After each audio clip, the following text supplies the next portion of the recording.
लफड़ा कर रहा है, एसआर नहीं कर रहा है। इधर का पब्लिक को दो टुकड़ा करके ना मारा मारी करने के लिए एसआर नहीं।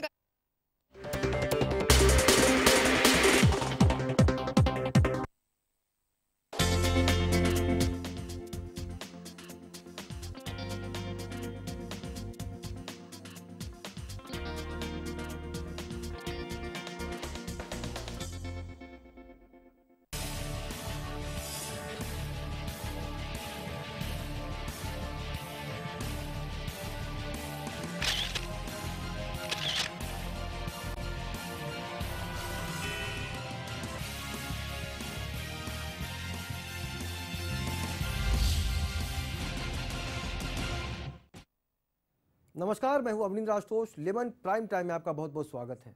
आपने एक बहुत ही खूबसूरत नारा पिछले दिनों सुना होगा, 9-10 महीने हो चुके हैं करीब, उससे थोड़ा भी पहले हो सकता है। अच्छे दिन आएंगे। क्या आपको लगता है कभी कि आपके अच्छे दिन आ गए हैं? हम सवाल कर रहे हैं कि आज की तारीख में अगर मोदी सरकार के राज में अगर हमको लगता है कि हम महंगाई से ग्रस्त होते जा रहे हैं, हमारे ऊपर एक बोझ बढ़ता जा रहा है, तो क्या हम वाकई कह सकते हैं कि अच्छे दिन आ गए हैं, या ये कहें कि महंगाई मार गई?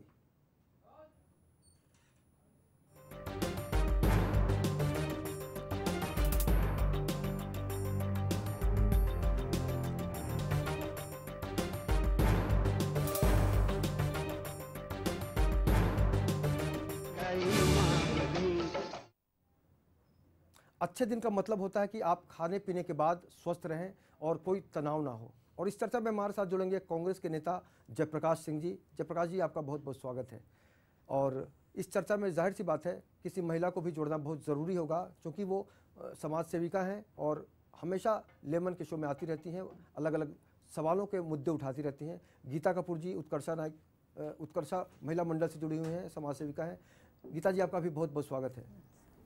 सबसे पहले हम ये जानने की कोशिश करेंगे कि महंगाई से आखिर हम क्यों मार खाते हैं, और जब सरकारें वादा करती हैं, आश्वासन दिलाती हैं और सपना दिखाती हैं कि अब आप निश्चिंत हो जाइए क्योंकि पिछली सारी सरकारें हैं वो हट गई हैं, लेकिन अब हमें ये लग रहा है कि वाकई हमने कोई गलती तो नहीं कर दी। जयप्रकाश जी, कभी कभी अफसोस भी होता है लोगों को कि हमने जो सरकार चुनी उसके साथ साथ हमारे जो इरादे थे, हमारे जो जज्बा थे, उस पर कुठाराघात हो रहा है। यानी अच्छे दिन कब आएंगे, क्योंकि महंगाई का जो ग्राफ है वो बढ़ता जा रहा है। अगर हम 6 महीनों की बात करें तो 6 महीने में आज का जो वक्त है सबसे ज़्यादा महंगा हो गया है। अच्छे दिन आने का तो कोई सवाल ही नहीं उठता है, क्योंकि यह केवल बड़े उद्योगपतियों की सरकार चल रही है जी। अदानी और अंबानी जैसे उद्योगपतियों की सरकार चल रही है। और बीजेपी के राष्ट्रीय अध्यक्ष माननीय अमित शाह जी ने खुद कहा है कि जो 15 लाख रुपया हर गरीब को दिया जाएगा, ये माननीय मोदी जी ने कहा, इसी पर तो जीत के आ गए। उन्होंने कहा ये तो जुमला है, झूठा वादा किया जाता है इलेक्शन में वोट लेने के लिए। तो उनकी ही नीति ऐसी कह रही है कि झूठा वादा करके वोट लिया जाता है, तो अच्छे दिन आने का कोई सवाल ही नहीं उठता है। आज खाने पीने की चीज़ इतनी महंगी हो गई है। कांग्रेस पार्टी ने जो सस्ते में अनाज दे रहे थे गरीब लोगों को, वो भी ये लोग धीरे धीरे जहाँ जहाँ इनकी सरकार बनती जा रही है बंद करते जा रहे हैं। हमारे नेता माननीय संजय रूपम जी इसके लिए बहुत बड़ी एक मोर्चा निकालने जा रहे हैं कि जो केसरिया रंग का और पीले रंग के राशन कार्ड पर जो सस्ते में अनाज मिलता था उसको ये लोग बंद करते जा रहे हैं। तो गरीब आदमी रहेगा कैसे?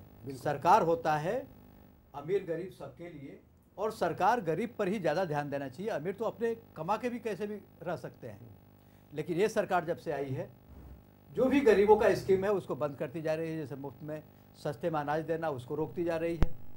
और सवाल है, आज आर्थिक मंदी का भी दौर है। कई ऐसी कंपनियां हैं जयप्रकाश जी जहां समय पर लोगों को, कर्मचारियों को तनख्वाह नहीं मिलता, पगार नहीं मिलता। ऐसे में महंगाई से लड़ने के लिए आखिर हिम्मत लाए तो कहां से लाए, यह भी गंभीर सवाल है। ऐसा झूठा वादा करके सरकार बनाए हैं, कहाँ से लाएंगे? कांग्रेस पार्टी जो इतनी मेहनत से करके गरीब को घर देना, गरीब को सस्ते में अनाज देना, गरीब का इलाज कराना सस्ते में, जो राजीव गांधी जीवदया संस्था बनी है, तो ये सब कर रही थी। सब कुछ धीरे धीरे बंद करते जा रहे हैं। मनरेगा जो आम गरीब आदमी को जो रोजगार देती थी, कई बार ऐसा लगता है उसको भी कंट्रोल करते जा रहे हैं। कांग्रेस से बचने के लिए जिस तरह से विकल्प चुना था लोगों ने, आम लोगों ने चुना था भारतीय जनता पार्टी को, लग रहा है कि कोई फायदा नहीं हुआ। बिल्कुल सही कह रहे हैं। हमारे जैसे लोग, हमारी बहन जो आई हैं, इनके भी जैसे लोग ये सोचते थे कि 15 लाख रुपया हर गरीब को मिलेगा, हर आदमी को मिलेगा। तो किसको नहीं उम्मीद है कि 15 लाख कमाने में तो पूरी ज़िंदगी लग जाएगी। अगर 15 लाख बैठे बैठे मोदी जी हर गरीब को, हर आदमी को दे देंगे, इसलिए भारी बहुमत से वो चुन के आए। लेकिन उनके ही राष्ट्रीय अध्यक्ष बोले कि जुमला था, झूठा वादा था। तो ये झूठा वादा करके ज़्यादा दिन नहीं रह सकते लोग। जनता हिसाब पूछेगी, और जैसे हिसाब पूछी कि दिल्ली में चले गए, ऐसे ही जब और जगह इलेक्शन होगा हिसाब जनता पूछेगी तो सब जगह से चले जाएंगे। कांग्रेस पार्टी गरीब लोगों के लिए पार्टी बनी है, गरीबों पर ध्यान देती है, और आम आदमी ने फिर भरोसा भविष्य किया में था जैसे मोदी कांग्रेस सरकार पार्टी पर हमेशा कि रहती वाकई रहेगी। अच्छे दिन आएंगे, यही सोचकर आम आदमी ने नरेंद्र मोदी को इस देश का प्रधानमंत्री बनाया। योगेश वर्मा जी हमसे जुड़ा है, प्रवक्ता है भारतीय जनता पार्टी के। योगेश जी, मेरी आवाज़ मिल रही है आपको? हाँ जी सर, बहुत बहुत आपका स्वागत है। सबसे पहले आपसे ये जानना चाहेंगे कि जो हमें सपने दिखाए गए थे आपकी सरकार की तरफ से, आपके नेताओं की तरफ से, आज हमें महसूस हो रहा है कि पिछले 6 महीनों का जो आंकड़ा है उसमें आज का जो वक्त है बहुत ही ज़्यादा महंगा हो गया है, काफ़ी महंगाई बढ़ गई है, चाहे वो सब्जियों के दाम हो, अनाज के भाव हो। आपका पहला रिएक्शन जानना चाहेंगे। हेलो जी हाँ अभी देखिए मुझे नहीं मैंने आपकी बात सुनी अच्छी तरह से। जी मैं हमारे जो दूसरे साथी थे उनकी भी बात सुनी। देखिए कैसा है, आप चाहते हैं कि सरकार के हाथ में कोई जादू की छड़ी होनी चाहिए। कांग्रेस ने 60 साल तक पूरे देश को लूटा, ये मैं नहीं कह रहा हूँ, ये इस देश की सीबीआई, ये इस देश की सीएजी कह रही है। कोल के मामले में अरबों रुपए ये लोग डकार गए। कॉमनवेल्थ गेम जो देश की नाक होता है, जिससे देश की इज्जत बनती है, ये उसमें भी पैसा खा गए। ये इतना ओपन है। 100 दिन मोदी जी को हुए हैं आके। अब आप क्या ये चाहते हैं कि 60 साल में जो नहीं हुआ वो 100 दिन में होगा, और 100 दिन में नहीं किया तो फिर इन 60 साल वालों को लाके बैठाना?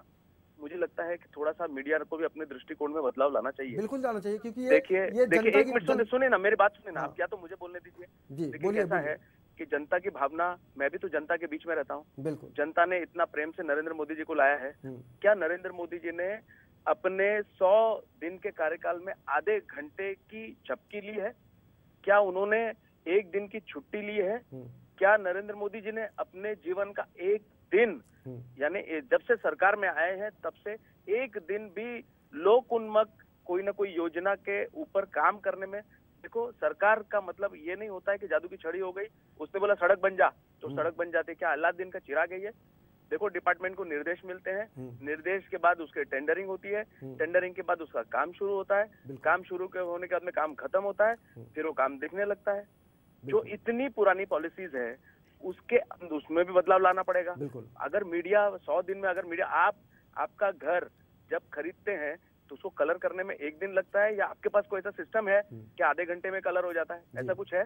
बिल्कुल। फर्नीचर के अंदर भी आप फर्नीचर वाले को घर में घुसाते हैं। बॉस, अगर आपने एक बार किसी को घर में घुसा लिया तो 8 महीने से पहले घर के बाहर निकलता है क्या? बिल्कुल। आप क्यों, मीडिया क्या चाहती है? क्या ये बाकी लोग ये चाहते हैं कि नरेंद्र मोदी जी चले जाएं यहाँ से, फिर वापस वही इनकी सरकार आ जाए? सवाल करना चाहते हैं तो ताकि मुझे एक बात बताइए, आपकी भावना मैं अभी महंगाई के ऊपर, अब मैं महंगाई के ऊपर बात करना चाहता हूँ। देखो, पेट्रोल डीजल के दाम केंद्र के अंदर इंटरनेशनल लेवल पर क्यों गिरे, ये मुझे बताने की आवश्यकता है क्या? कि मोदी जी ने कौन से नए पैक्ट किए? पूरा विश्व का जो तेल का माफिया था वो डगमगा गया और उनको तेल के दाम कम करने पड़ गए। ये बात पूरे जग विख्यात है। कब लोगों को मालूम पड़ेगा कि इतने बड़े पैमाने पर तेल के दाम जो कम हुए? ये ठीक है, तो उसके पीछे सब बातें किसकी पॉलिसी सही है, लेकिन अभी सुनिए ना, हाँ। अभी सब चीजों के ऊपर गौर होगा। आप मुझे एक बात बताइए, आप मुझे ऐसे कोई चीज बताए। ऐसा मोदी जी ने कहा था कि मैं 5 साल सत्ता नहीं चलाऊंगा, मैं सिर्फ 100 दिन चलाऊंगा और 100 दिन में सब कुछ कर दूंगा, ऐसा कहा था क्या? जी। बहुत सारे लोगों ने गाड़ियां खरीद ली इस बीच की, भाई देखो पेट्रोलियम पदार्थ काफी सस्ते हो गए हैं, मैं गाड़ी मेंटेन करूंगा। तो आप मानते हैं ना कि सस्ता हुआ? बिल्कुल, लेकिन आज वही लोग सवाल कर रहे हैं। पहले वो लोग, देखो, सवाल करने वालों का आप सवाल करने वालों का मुंह क्या? ये लोकतंत्र है। लोकतंत्र में आदमी खाना वाना खाने के बाद पूरा फ्री हो जाता है, अपना सारा काम छोड़ करके फिर पंचायत करने बैठते हैं और फिर नेगेटिव ही बात करते हैं। मुझे बताओ किसकी तारीफ होती है? बिल्कुल। मैं तो कितनी बार बैठा हूँ, लोग भगवानों के ऊपर कटाक्ष करते हैं, लोग देवताओं के ऊपर कटाक्ष करते हैं, क्योंकि उनकी जबान के ऊपर कोई पकड़ नहीं होती। योगेश जी, सीधा बात बताइए कि जो गरीब आदमी है, जिसको लगता है कि वाकई उसका बजट लड़खड़ा गया है, उसके लिए बताइए कि उसके अच्छे दिन कब आएंगे। मुझे एक बात बताइए, मैं भी एक बिल्कुल आम परिवार से हूँ, एकदम मध्यम वर्गीय से हूँ। मैं तो देख रहा हूँ कि कई सारी कीमतें कम हुई है। या आप भी मानते हैं कि नहीं मानते हैं? आज टमाटर के क्या दाम है? आज जो दाम आसमान को छू रहे थे, आज वो बहुत नीचे आ गए हैं। अब वो फ्री में कैसा मिले ये तो केजरीवाल बता सकते हैं। ये लेकिन वो कुछ दाम पे महंगाई कैसे का जो मिले? दर है वो बढ़ा है, ये सरकारी कहाँ आंकड़ा से है। कहाँ बढ़ा है, कहाँ बढ़ा है? अभी हर ना ना अखबार ना में आया ना, है, जरा भी आंकड़ा नहीं, भी हमारे जरा भी पास नहीं, भी है, बिल्कुल भी नहीं 8%। है। ना ना ना ना, बिल्कुल भी नहीं है। कहाँ से महंगाई बढ़ गई भाई? हम चाहेंगे कि ये कहाँ से जयप्रकाश जी आया आप कुछ पूछना चाहें, बिल्कुल कांग्रेस के नहीं नेता है आया। हमारे जयप्रकाश जी, आपसे कुछ सवाल एकदम करना एकदम चाहेंगे। आदरणीय हमारे। जयप्रकाश जी पूछिए। पूछिए। वर्मा जी कांग्रेस की तमाम भ्रष्टाचार का नाम ले रहे हैं। कांग्रेस पार्टी खुद भ्रष्टाचारियों को जेल में डालने वाला काम किया, चाहे जो अपनी पार्टी के लोग हों या साथी लोग हों। लेकिन इनकी जब पार्टी थी, इनकी भी एक बार माननीय अटल बिहारी वाजपेयी जी के टाइम पर सत्ता में थी, तो इनके राष्ट्रीय अध्यक्ष बंगारू लक्ष्मण नोट लेते हुए रंगे हाथ पकड़े गए थे, घूस लेते हुए। शायद इनको याद नहीं है। इनके येदियुरप्पा जी जो इनके मुख्यमंत्री थे वो घोटाले में जेल में थे, शायद इनको याद नहीं है। आज के संदर्भ में बात कर रहे हैं तो ये अपने भूल रहे हैं।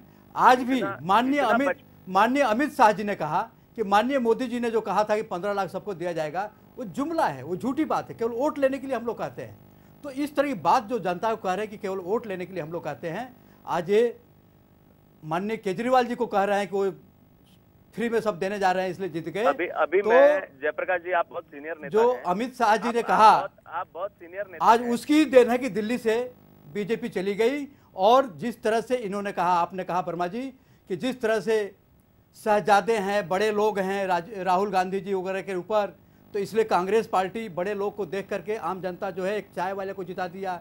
उसी तरह से जब देखा कि चाय वाला अब 10 लाख का ड्रेस पहनता है, तो झाड़ू वाले को जिता दिया कि भाई साधारण लोग साथ वो आदमी है। बहुत अच्छे आपने बात कही। अभी तो मैं आपको उसकी बात करता तो हूं। जिस तरह से आपने वोट लिया उस तरह का काम करिए। मैं भी चाहता हूं, मैं बहुत सम्मान देता हूं मोदी जी को कि जो वादा किया है पूरा करें, जिससे देश की भविष्य उज्जवल हो। अभी मैं आपको बताना चाहता हूँ, ये बहुत अच्छा आपने, धन्यवाद जयप्रकाश जी, आपने 10 लाख की बात कही। देखिए 10 लाख का सूट ये उनको उनके एक बड़े अच्छे परिचित दोस्त गुजरात के, उन्होंने गिफ्ट किया था। और देखो वो 10 लाख का सूट आज 1,32,00,000 में उसको ऑप्शन करके उन्होंने गरीबों में दान कर दिया। अगर यही कांग्रेसी किसी ने पहना होता ना, तो वो पता नहीं कहां से ये आया था और ये कहां जाता। तो ये फर्क है कल्चर में, ये फर्क है नरेंद्र मोदी में। और बाकी राहुल गांधी और नरेंद्र मोदी की तो कोई तुलना नहीं हो सकती। जो व्यक्ति का सारा कमिटमेंट देश को है, सारे कार्यकर्ताओं का कमिटमेंट देश को है। यहाँ पर तो एक व्यक्ति को है, कार्यकर्ताओं का भी कमिटमेंट एक व्यक्ति को है और एक व्यक्ति का कमिटमेंट उसके परिवार को है। तो मुझे लगता है कि नरेंद्र मोदी जी को मौका देना चाहिए समय से पहले। देखो किसी काम करने वाले व्यक्ति को मुझे लगता है कि प्रेस ने और जनता ने उसका साथ देना चाहिए जी। देखो भारतीय जनता पार्टी के कार्यकर्ता ये व्यक्तिवाद के पीछे नहीं, देश के लिए समर्पित है और देश के समर्पण में काम करने वाला किसी भी व्यक्ति के पीछे वो खड़े रहने वाले हैं। मुझे लगता है कि इनको समय देना चाहिए, अच्छा समय देना चाहिए और देश के अच्छे दिन आने वाले हैं। वाकई हम समय दे रहे हैं और लगातार आगे भी देंगे, क्योंकि 5 साल तक हम कुछ कर नहीं सकते समय देने के अलावा। लेकिन महिलाओं के संदर्भ में अगर हम कोई भी समस्या उठाते हैं तो हमारे पास एक बहुत अच्छी जानी मानी समाज सेविका है गीता कपूर जी। उनको पता है महिलाएं कितनी परेशान होती हैं। गीता जी आप बताना चाहेंगी योगेश जी को कि वाकई महिलाओं के घर में जो महिलाओं के घर में ये समस्या है कि अगर 4 आदमी बैठ के खाते हैं तो एक आदमी कमाता है। अगर एक आदमी कमाता है वो बेचारी औरत घर कैसे चलाएगी। महंगाई तो बड़ी, ऐसा नहीं, पेट्रोल का दाम बढ़ा है तो गरीबों के पास, हर एक के पास तो गाड़ियां होती नहीं है। अगर कम हो गया पेट्रोल का भाव तो गाड़ियां होती नहीं, वो पेट्रोल का सवाल आता ही नहीं। बीच में पेट्रोल का भाव कम हुआ था लेकिन भाड़ा कम हो गया था। लेकिन महंगाई की जो बात आती है, एक कम हो जाएगा आलू का दाम तो प्याज का बढ़ता है, प्याज का कम होएगा तो टमाटर का बढ़ता है। यानी महिलाएं करेगी तो क्या करेगी। रेशनिंग में जो चावल मिलते थे हमको, जो केरोसिन मिलता था वो भी बंद हो गया, वो भी मिलना अभी कम हो गया। जो पहले तो हमको मिलता था, पहले कोई शिकायत हमारे पास लेडीज लोगों की आती नहीं थी। हमको खुद रेशनिंग दुकान में जाके जो जानवर भी नहीं खाएगा ऐसा अनाज गरीबों को दिया जाता है। तो इसके ऊपर भी बीजेपी वाले ध्यान देना चाहिए। जो हमारे नगर सेवक है, जो आमदार है, खासदार है, जो भी है, वो देना चाहिए, अपने एरिया में ध्यान देना चाहिए कि क्या चल रहा है। ये मैं बोलूंगी आपको। योगेश जी क्या कहेंगे? नहीं बिल्कुल आपका सुझाव जो है, देखो महिलाएं हमारी बहनें, उनको जो भी तकलीफ है वो तकलीफ को दूर करने के लिए बीजेपी का पूरा कैडर मौजूद है। आपका जहाँ की भी समस्या, जिस किसी भी राशन की दुकान की समस्या अगर आप कह रही हैं, अगर आप बाद में, अगर मेरा नंबर है आपके पास में या कहीं से लेकर के अगर बताएंगी तो तुरंत उसके विरुद्ध हम एक्शन लेंगे। और ये मोदी जी जो भी कुछ कर रहे हैं दिल्ली में कर रहे हैं, लेकिन नीचे हमारे जैसे उनके रिप्रेजेंटेटिव मौजूद हैं। और मैं देखता हूं कि हमारा कल्चर भी है, लोग दिन रात काम में लगे हुए हैं। अगर कहीं ऐसी कुछ भी घटना है तो 100% निंदनीय है और वो ठीक करने योग्य है। तो कहीं ना कहीं से आपने उम्मीद की राह दिखाने की कोशिश की। हमसे जुड़ने के लिए वर्मा जी बहुत बहुत शुक्रिया। और हम चाहेंगे कि गीता जी आप भी जरूर इनके संपर्क में रहें। हमारा मकसद सिर्फ यही है कि आम आदमी को वाकई एहसास करा सके कि आपके अच्छे दिन आएंगे। जाहिर सी बात है, जब किसी भी पार्टी पर आरोप लगता है तो उसकी तरफ से यही कहा जाता है कि जादू की छड़ी नहीं हमारे पास, या फिर अच्छे दिन आएंगे, हमें इंतजार करना चाहिए। आखिर इंतजार कब तक हम लोग कर सकते हैं, कब तक करेंगे, कब तक हम यूं ही अपने आप को धोखा देंगे? जयप्रकाश जी आप बताइए। ये तो इस तरह से चल रहा है जैसे हाथी के दांत खाने के अलग होते हैं, दिखाने के अलग होते हैं। दिल्ली में इलेक्शन था तो माननीय मोदी जी ने ऐलान किया कि जून 2014 तक के झोपड़े को मान्यता दी जाएगी। आप पूरे देश के प्रधानमंत्री हैं, बंबई में यह नियम क्यों नहीं लागू करते जिससे तमाम गरीब लोग, बेरोजगार लोग एक घर के लिए तरस रहे हैं? इस नियम से बंबई के तमाम गरीब लोग जो झोपड़े में रहते हैं, प्रूफ नहीं, ये नहीं कह के उनको जो किया जा रहा है, आप जो वोट लेने के लिए दिल्ली में वादा किया, कैबिनेट में पास किए, वह नियम पूरे देश में करिए ताकि आम आदमी को राहत मिले, न्याय मिले। और केवल वोट लेने वाला काम मत करिए कि सब बात जुमला हो जाए बाद में और काम ना करें। आपने अपना मंदिर तोड़वाया कब? जब दिल्ली हार गए तो आप भगवान बनने से छोड़ दिए, नहीं तो बनारस में नमो नमो हुआ, आपने मना नहीं किया था। आज आपने अपना सूट जो है इसलिए लिलाव करवाए कि बदनामी हो गया, दिल्ली हार गए इसलिए उसको लिलाव करवा दिए। जी, राहुल गांधी ने अगर ये सवाल नहीं उठाया होता तो शायद देश की जनता को पता नहीं चलता कि इतना महंगा कपड़ा बिल्कुल है, इतना तो राहुल गांधी जी ने देश की जनता को अगर बताया कि हमको शहजादा कहने वाले लोग आज क्या कर रहे हैं। आज चाय वाले नहीं है, आज बड़े शहजादा बन गए हैं, 10 लाख के सूट पहनते हैं।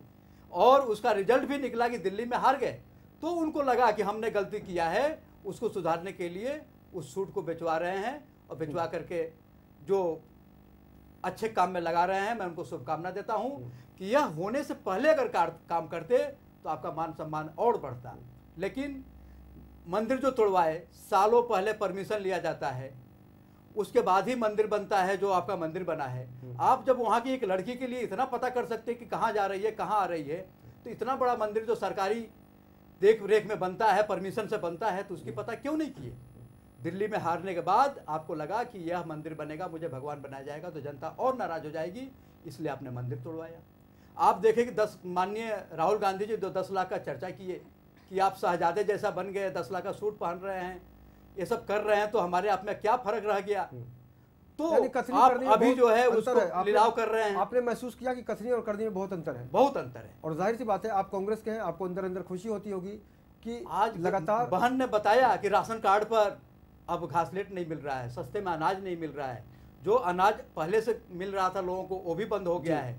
तो इस तरह की लड़ाई लड़ने के लिए माननीय हमारे नेता संजय निरुपम जी बहुत बड़ा मोर्चा निकाल रहे हैं। बहन हमारी शामिल हो जाए, उस मोर्चे में आवें। और ये लोग गरीबों पर ध्यान नहीं दे रहे हैं।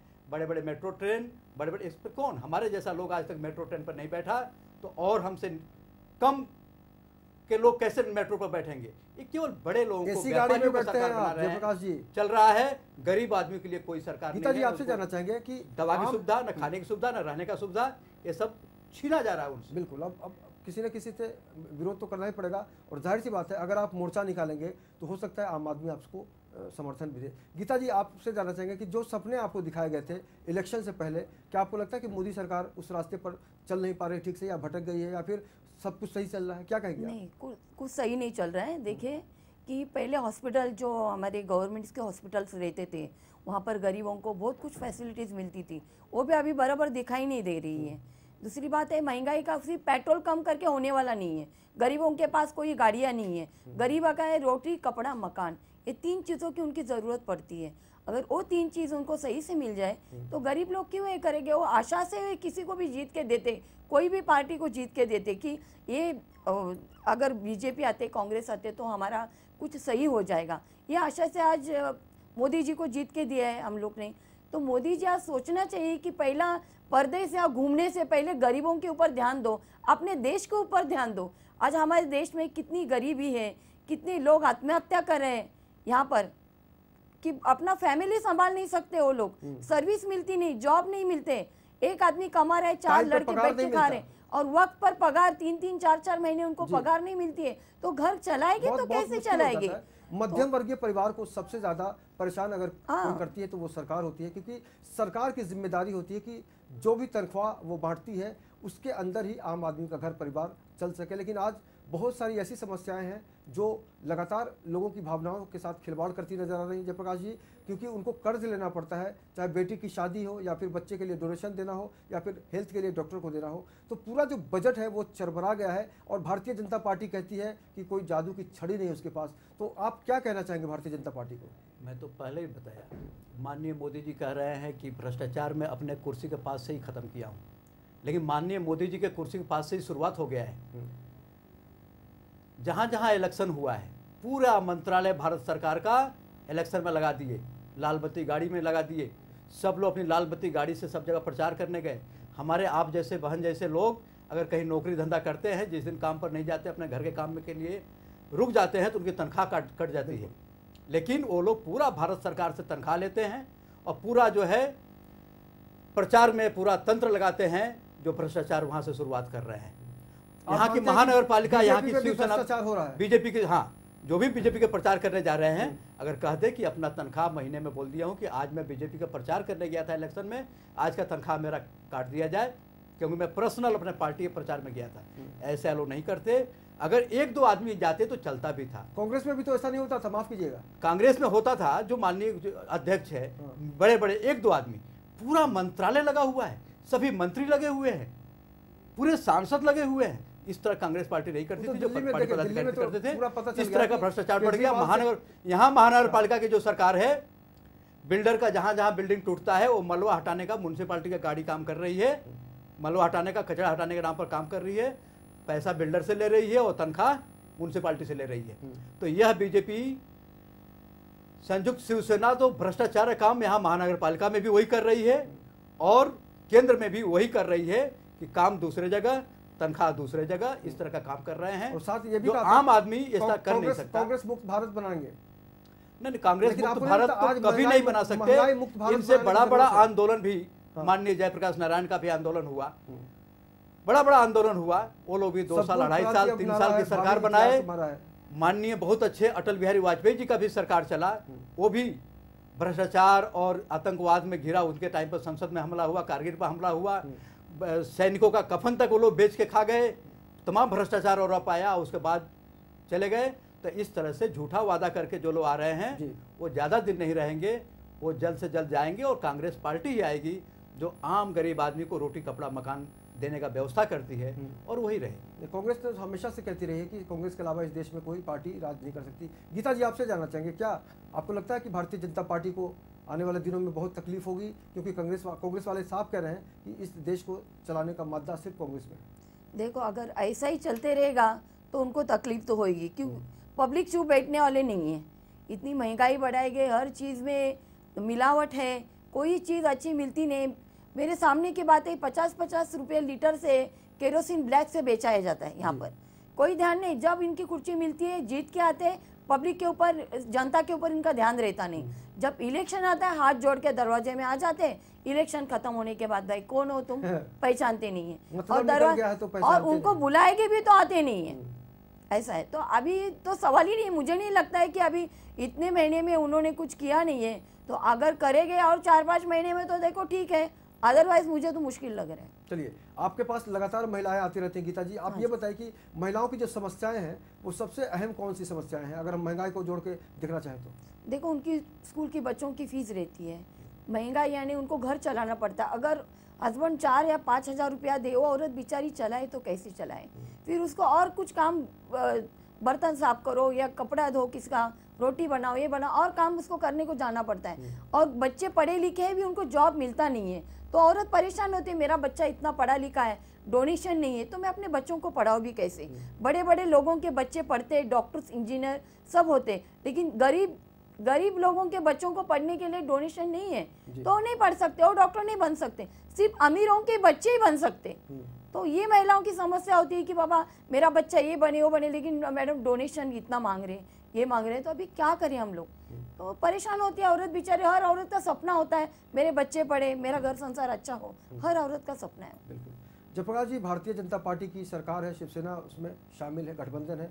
अभी भारतीय जनता पार्टी के जो मुख्यमंत्री हैं देवेंद्र फडणवीस साहब, उन्होंने एक हरी झंडी दे दी है आदित्य ठाकरे के उस सपने को जिसमें नाइट लाइफ की बात होती है। उसको भी लगता है, आपको लगता है कि वाकई अब सरकार जो है अलग दिशा में बढ़ने की कोशिश कर रही है और जो मेन जो समस्या है, मुख्य समस्या है, उससे कहीं ना कहीं बचती नजर आ रही है? अगर हम महाराष्ट्र की बात करें तो अब बता दूं कि बड़े बड़े लोग ही बियर बार में जाएंगे, बड़े बड़े होटलों में जाएंगे। ये सारी सुविधा जो सरकार कर रही है बड़े लोगों के लिए कर रही है। बहन उस बात को नहीं बोली कि आज औरतें जो ज़्यादा तकलीफ में हैं कि उनका पति जो 30 दिन काम करने के बाद 1 दिन तनख्वाह पाता है और किसी के बहकावे में वो भी बियर बार के होटल में चला जाता है और पूरा 30 दिन का मेहनत का पैसा वहाँ उड़ा के चला आता है। फिर घर में झगड़ा झंझट, दारू पीना, क्लश चालू हो जाता है। तो इसको रोकने के लिए हमारे माननीय अभी भी स्वर्गीय आर पाटिल साहब ने इसको रोक दिया था कि इससे क्या है कि गरीब लोग जो है बर्बाद ना हो। एक देश की तरक्की के लिए गरीब लोग बर्बाद ना हो, एक कानून बनाए थे। लेकिन शिवसेना बीजेपी तो बड़े लोगों की सरकार है, उद्योगपतियों की सरकार है, उनको गरीब से कोई लेना देना नहीं। वो चालू करने जा रहे हैं ताकि गरीब लोग जो 30 दिन काम करने के बाद 1 दिन किसी बहकावे में किसी के साथ आ जाए और जाके अपना तनख्वाह लुटा के चले आवें, वो कभी ज़िंदगी में तरक्की न कर पावें और घर में जाकर के अपनी औरतों से झगड़ा करें, मारामारी करें, खाना क्यों नहीं बना। आपकी सरकार जयप्रकाश जी अगर होती और इस तरह का फैसला होता तो क्या कहते आप? हमारी सरकार थी तो रोक दी थी। आपको तो पूरा ध्यान है कि माननीय आर पाटिल साहब ने इसको मना कर दिया, लोग कोर्ट में गए, लेकिन आर पाटिल साहब ने बोला कि नहीं, ये गरीबों के साथ अन्याय होगा, गरीब लोग इससे बर्बाद हो रहे हैं और गलत नशे में जा रहे हैं, जो हम नहीं जाने देना चाहते। जब गरीब लोग गलत रास्ते पर नहीं जाएंगे तो अपने आप को संभल जाएंगे और मजबूत होंगे। बिल्कुल, गरीब का मतलब ही होता है जो महंगाई से नहीं लड़ सके। गरीब का मतलब वही होता है जो अच्छी चीज़ें को बाजार से नहीं खरीद सके। गरीब का मतलब वही होता है कि वो रात को पब में ना जा सके। गरीब का मतलब सिर्फ यही होता है कि वो सरकार को कोसता रहे। और यही कारण है कि आज भी गरीबी की बात हो रही है, महंगाई की बात हो रही है, क्योंकि सरकार तो है लेकिन हमें अब तक एहसास नहीं हो पाया कि हमारे अच्छे दिन आ गए हैं। इस चर्चा में जुड़ने के लिए जयप्रकाश जी आपका बहुत बहुत शुक्रिया, गीता कपूर जी आपका बहुत बहुत शुक्रिया।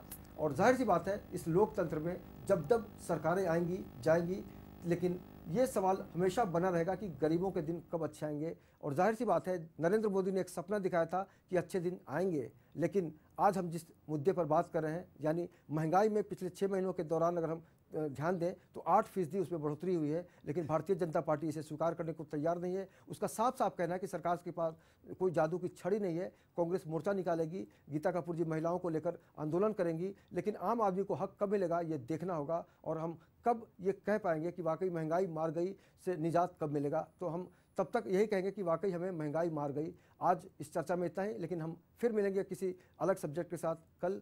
तब तक के लिए हमें आज्ञा दीजिए पूरी टीम के साथ। नमस्कार।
Global Advertising.